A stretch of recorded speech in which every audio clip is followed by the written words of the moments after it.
SRC Radio, where we talk all things parenting between the hours of 7 and 7:30 p.m. each Thursday. That's right. You know how we do it. We're going to be talking all things impacting student achievement and a little of this, a bit of that, and so much more. We're getting into it all right here on SRC Radio. I'm excited. Are you excited? I know the guests joining us this evening are excited. Guess what? Hey, it's going to be an exciting conversation. So click like, click share, tell a friend, tell everyone that SRC Radio is live now. And I am your host, Alina Lewis, principal at SRC Private Primary, here with you for yet another edition of SRC Radio. And joining me this evening is none other than Mommy Richards. Hi, Mommy Richards. Hello. Good night, everyone. We are back. We were not here last week because there was a holiday, so we were all off as we had our observance. But we are back with SRC Radio, and today we are chatting about study techniques for online learning. Mommy Richards, tell me, even as we are 14 months in, what have you found to be useful in your approach to helping your children study while learning online? Well, for me, as you said, children, so it's 3 of them and 3 different grades or levels, we should say. So what I do is find similar topics, for instance, if we are doing nouns, each one of them would have had some idea of what a noun is, and as we have a system that kind of rotates every year and you just go at different level in learning it, I kind of bring them together so that we have a 15 minutes or a half an hour together and say this is the night that we're going to go over nouns, and we do it as a group session, and I find that to work with us similarly with different topics in maths. I just give them at their particular level. Mommy Richards, you're sounding like a true SRC parent there. When I tell you, I wish this was video based where you could see the beam on my face, Mommy Richards, because that is what you do. And for the listening audience, we want to remind you that what Mommy Richards have just described is very similar to graduated difficulty, which is a technique that we can use to enhance student learning, where we know what the single topic is, but what we do is we find different levels of variation within that topic to be able to give the children. So that way, if you have 3 children who are all covering the same topic, you do not have to use random or different days in order to be able to test them and quiz them and have discussions, but you could be strategic about the way that you use your time. So if all of them we know are doing the nouns like Mommy Richard said, you're able to say, okay guys, we're doing nouns today. So at the standard 1 level, you ask them questions based on their level. At the standard 2 level, you ask them questions based on their work, and so on. That is a great technique. And what we would find is that it would cut down on time. It would keep us so much less overwhelmed as we go through the day, trying to juggle our kids and manage our schedules and these kinds of things. But Mommy, what else have you been doing to be able to support learners, especially seeing that schooling is being done from home online? One thing that will proven to be a good strategy is keeping a schedule. I wasn't the parent that would have done that, because I wake up every morning and say, here, let's see what today has to offer, and we're going to roll with it. And I found myself wanting to root out my hair from time to time. So schedules really work. Keeping things, according to plan helps a lot. So we know things, because at times it will be for instance, for creative writing, we could try to incorporate everybody in a session, probably for sentence building and so forth, to hear the story. But there are times we just need to give that child that personal one-on-one moment. So what I do is I can say, okay, today I know that my eldest will have creative writing, and he will have a assignment to do on it. So I say, okay, today will be Kyron's day, tomorrow will be Kylan day because this is what he has, and he needs my time for that one. And Kaden day will be this day, and then we will do the group sessions before, after I deal with them for that set period of time. Yes, Mommy. And I want to tell a little bit of your business. Mommy Richards is part of the Excellence in Parenting program. So, of course, I want to ask you, because you mentioned scheduling, in what way has using the Excellence Journal impacted your ability to do that scheduling and keep it seamless? Well, as you will know, the Excellence Journal will have you have like your term plan, you have your monthly, your day-to-day plan basically, and a monthly plan on what you're gonna do. So that way it's easier for me to say, all right, this is how it works. And yes, I may have one book, but it works for everybody in a sense because I know each one of them, what I'm gonna do, I'm going to align it accordingly. So that way I know this is what this one has, this is what they have extracurricular. So I have everybody's schedules down pack. So that way I can say, Yes. okay, this is how I have to twist and turn my time because I'm a working mom at home as well. So minus all, and they still have your normal household duties and everything like that. So in order to balance my time effectively and to help them, I have to make sure that we understand each other's schedule. So even I have a schedule for myself as well. So I know Yes. hours and mommy is gonna put in some work, so they have to go off to bed by this time, and that's mommy work time. So there's I no, love that. yeah. I love that. And for listening parents as well, just a reminder that you can get a copy of the Excellence Journal for each of your children to be able to keep track, because scheduling, as Mommy Richards was just sharing, is such an important part where it allows you to be able to identify what is coming, prioritize your dates, go through your topics, know what you have to study and revise, and so on. So definitely, Mommy Richards and so many other parents, the Excellence Journal is a great tool that can be used in developing that time management. And I love what you said, Mommy, about respecting even your time, the time that you need to use to be able to say, this is Mommy's time because Mommy has to work too. Because the same way we give priority to what the kids have to do, we must also remember, parents, you too have to give priority to your own responsibilities. Because we can't uphold with the right hand, but the left hand is crumbling. We have to have a balance and we have to give honor to each person and their respective tasks. I love that. I want to ask you, Mommy, though, what approach have you used to help with note taking? Because we know note taking is an important part of the recording and the revision experience for children. But a lot of parents struggle, especially when their kids are younger. Are there any particular strategies you've used that help you in this way? I found using those little cards.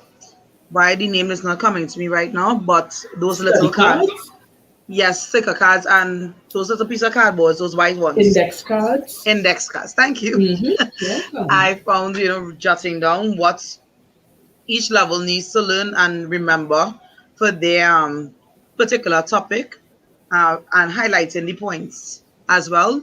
And because I am a SRC parent for my youngest, the technique that they have thing is highlighting the notes. So even though that there's the note to read over, highlighting important points. So I find that useful. So when I have to jot down the points on my index cards, it helps me to, okay, those are the points that he needs to remember, and those are the points that we're going to go over. So that when he has tests and different quizzes or different things that is going on, he can adjust and understand what is happening. I love that. And are your children able to highlight on their own, or do you have to highlight for them? The older ones, yes, they can do the highlighting. The youngest, he still is balancing and learning on his own. So once it says the teacher guides him accordingly, we work with him. Sometimes I might have to come and like remember, this from this point, because he has a little challenges that we are trying to overcome. So we work together to get some of it done. Oh, Mommy Richard, you sound like you're on a good path, girl. I am loving all of this information that you are sharing. I want to ask you about communication because, of course, and for those who would be listening, we'd realize that being able to support effective study time during the course of the term, and when we start talking about study techniques, we are realizing that it involves more than the time you take under that timetable slot that says revision, because there are a lot of components that make a well-balanced ecosystem to be able to even create the framework for studying. And we know that part of the framework for studying is communication with the class teacher. Can you take a moment and share what you have learned over the last year going through online learning at SRC that helps you then to understand these are some best practice approaches for when I have to communicate with my child's teacher? So communicating through SRC is a breeze. So it's easy. Like, so when I speak to the teacher, I send her an email. This is the situation. This is what I have difficulty with. And then she will find, like, either send me a video, send me tools that I will need to help the child at that moment.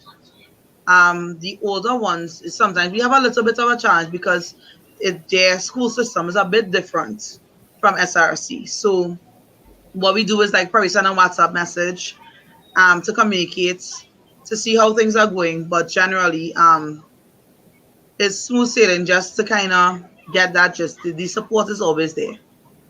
Right, but I want to tap into, Mommy Richards, what have you learned about yourself and your ability to communicate that keeps it positive, keeps it smooth, even in your outreach? And I ask that because a lot of parents tend to shy away from communicating with their class teacher. They tend to sometimes have negative feelings or feel nervous about reaching out to the class teacher. But here it is, you have 3 children, but they don't all go to the same school.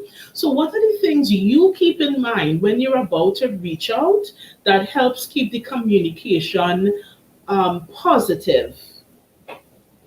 One thing I will always say is that because COVID is in the air and we have all these different restrictions, I understand many teachers as well as parents and students, everybody has their own overwhelming experience at some point in time.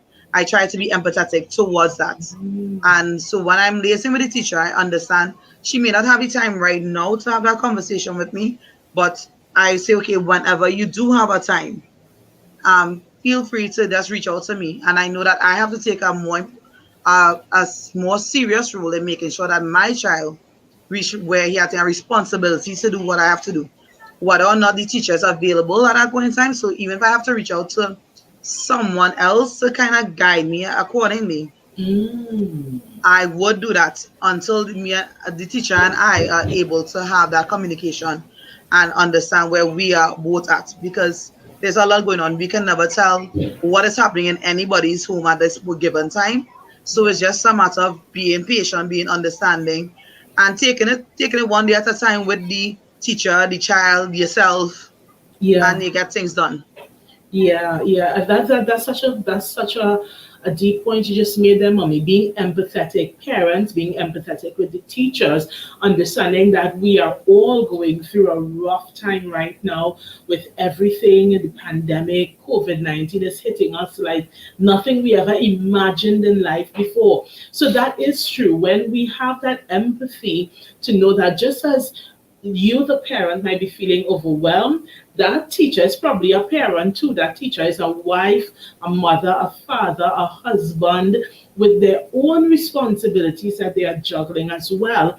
When we approach the conversation from a place of empathy, from a place of positivity, and from a place where we are looking to find solutions in the best interest of the child, it really does make a difference. Even those who might be just tuning in this moment, we want to remember that so far we've been discussing study techniques and approaches to studying that supports online learners. And some of those techniques include effective note taking, where Mommy Richard shared that she uses study cards and index cards to help, and she also uses a highlighting method to make it quick and easy to find definitions and important points.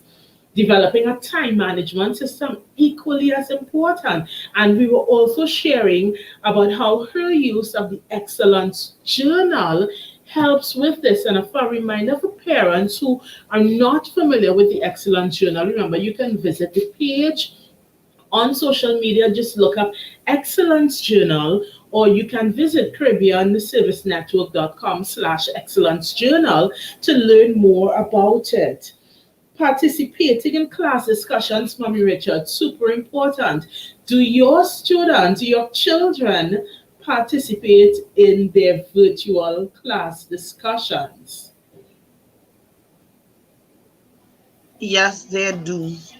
Their schedules are pretty tight. So for my older two, they have a schedule from 9 to 2 at times, but most days, and they have live sessions. So they are very interactive. They actually get marks for participation at the end of the term. That is part of the criteria for their end of term assessments.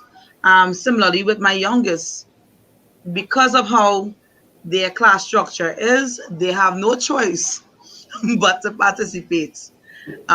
Because the classes are very interactive, so it's a more of a oral talk through the lessons, so that the child completely understands. So by the time the teacher leaves, they could have a greater understanding of what is being taught.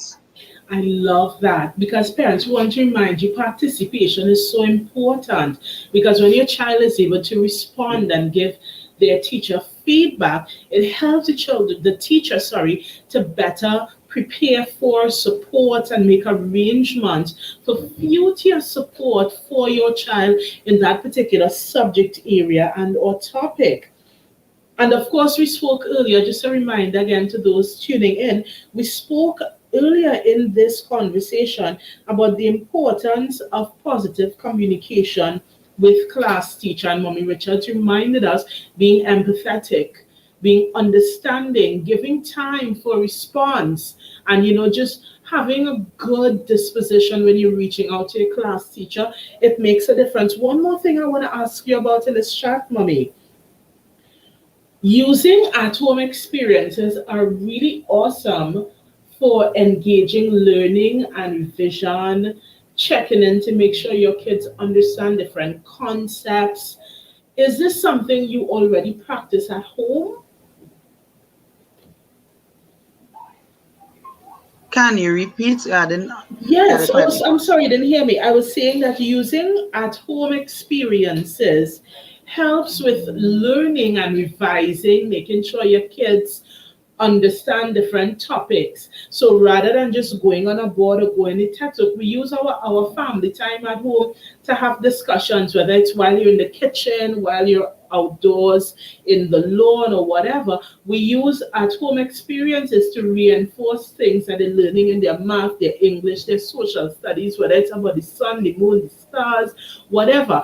Are these approaches that you use at home in helping your kids remember things that they learn in school?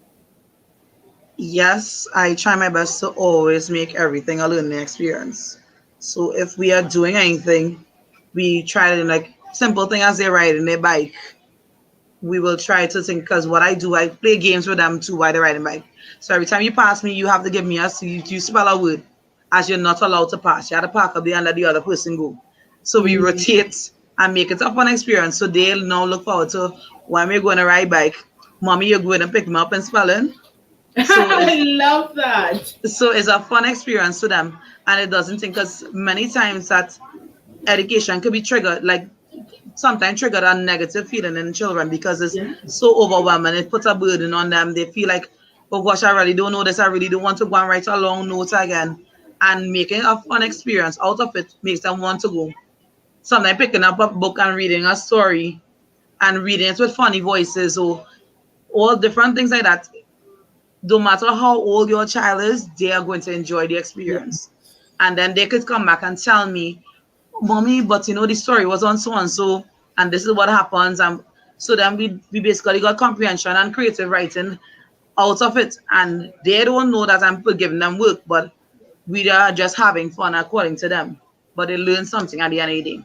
I absolutely love it. Mommy Richards, thank you as always for joining in for such a vibrant conversation where we went over so many practical things that you actively do. So we're not just talking research and theory, guys. Everything we talk about, yes, is research based, but I love that SRC Radio gives a perspective that helps you understand how things can be implemented on a day-to-day basis. So, Mommy Richards, thank you so much for joining in. Of course, I am your host, Alina, Principal at SRC Private Primary. And until next week, have a great one as you continue to engage effective study techniques at home for your online learners. Have a great one, guys.